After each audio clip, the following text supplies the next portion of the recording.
Another layer has been added to the reports that Judge Eileen Cannon is clearly too incompetent to handle the Donald Trump classified documents case.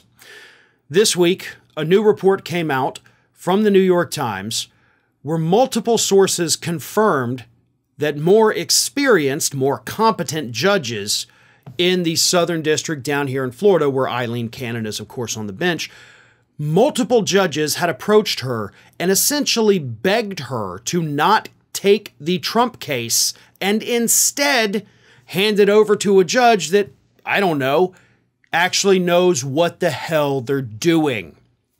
Let me read you this.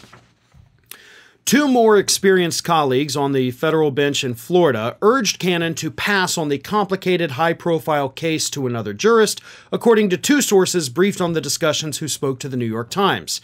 The Trump-appointed judge instead decided to keep the case despite having little trial experience, and her assignment immediately raised concerns about her impartiality after she previously intervened in ways that aided the ex-president in the criminal investigation that ultimately led to his indictment and drew a sharp rebuke from a conservative appeals court panel.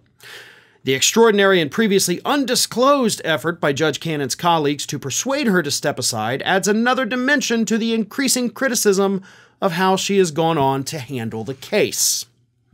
So even the other judges on that federal bench down there in South Florida, when they saw that Cannon was drawn to take this case, they were like, oh God, no, she can't do it. She's not good enough. She's not experienced enough. She's not competent enough to do this. We have to intervene. And they tried to intervene, but obviously they could not force her to pass the case off to somebody else. So the rest is history. But the story also adds yet another wrinkle. Part of the problem that Cannon has with this case, and the reason on paper why it's delayed indefinitely, is because she just can't get through all these motions yet. Oh, it's so crazy and hard to do this because there's motions. I got a rule on every one of these. Well, guess what? Typically, federal judges don't actually do that. What they do is they pick a lower court judge, a magistrate judge, and they delegate those pretrial motions to the magistrate judge. We've seen it happen with other Trump trials. The magistrate judge will take over some of these smaller pretrial motions so that the main judge doesn't get bogged down with it and it doesn't cause a delay in the case. Cannon has refused to do that. Even though the other judges said, okay, well, if you're not going to hand it off, can you at least have Judge Reinhart, who is below Cannon, essentially works for her, have Reinhart go through the motions so you don't have to do that and we can get this thing cleared out. She again said no. Now, another part of this story is the story itself. Obviously, there is enough concern in that court district down there in Southern Florida for these individuals that work down there to talk to the New York Times and leak this information, right? That, to me, that this is a story is almost as big as the content of the story, because it shows that there are still people down there in that Southern District raising the alarm bells about what Judge Cannon is doing. They wouldn't have talked to the press if they weren't concerned.